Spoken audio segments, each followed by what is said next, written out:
Je suis pratiquement sûr que vous me faites cette erreur, en particulier si vous êtes sur les réseaux, on voit tout et n'importe quoi, en particulier avec les rétinoïdes, c'est-à-dire rétinol, rétinal. Moi, j'ai une grosse préférence pour le rétinol, tout simplement parce que quand on regarde les fournisseurs de rétinaldéhyde, c'est un peu mission impossible pour trouver un fournisseur qui fournit une matière première qui soit un minimum stable et pas déjà dégradée. Bref, donc en gros, comment on applique le rétinol, surtout quand on débute.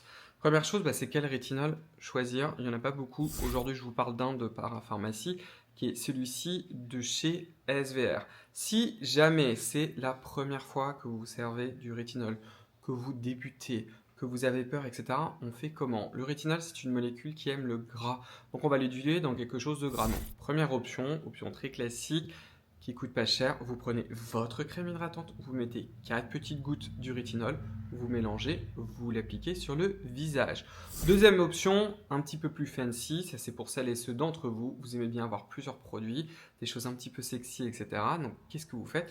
Vous utilisez en fait un produit pour pouvoir le diluer. Le premier, celui de chez The Ordinary, qui en même temps est aussi très économique parce que vous avez quand même 100 ml, qui est leur toner lacté. J'adore ce produit, il contient de la saccharomycène avec de l'acétylglucosamine, excellent d'ailleurs ingrédient à combiner avec de la niacinamide.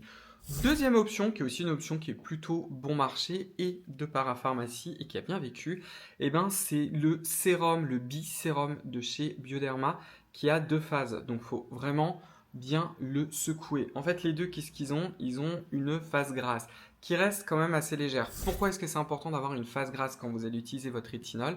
Parce que ça va diminuer la vitesse d'absorption du rétinol pour éviter que vos cellules se ramassent un shot intense de rétinol. Donc en gros, on fait comment? Je vais vous le montrer avec celui de chez Bioderma. Vous mettez à peu près la moitié d'une pipette. En fait, ce qui est important, c'est que vous ayez assez de quantité pour vous masser le visage. Vous allez voir. Vous prenez votre cher rétinol.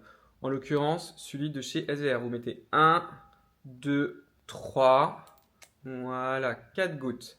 4 gouttes, c'est amplement suffisant. Vous prenez vos deux mains et vous mélangez. Souvent, j'ai la question, le rétinol, c'est gras. C'est normal, il faut que ce soit dilué dans du gras, mais vous n'avez pas besoin d'en mettre beaucoup. Une fois que j'en ai sur les mains, je vais l'appliquer tout simplement sur le visage, de préférence le soir.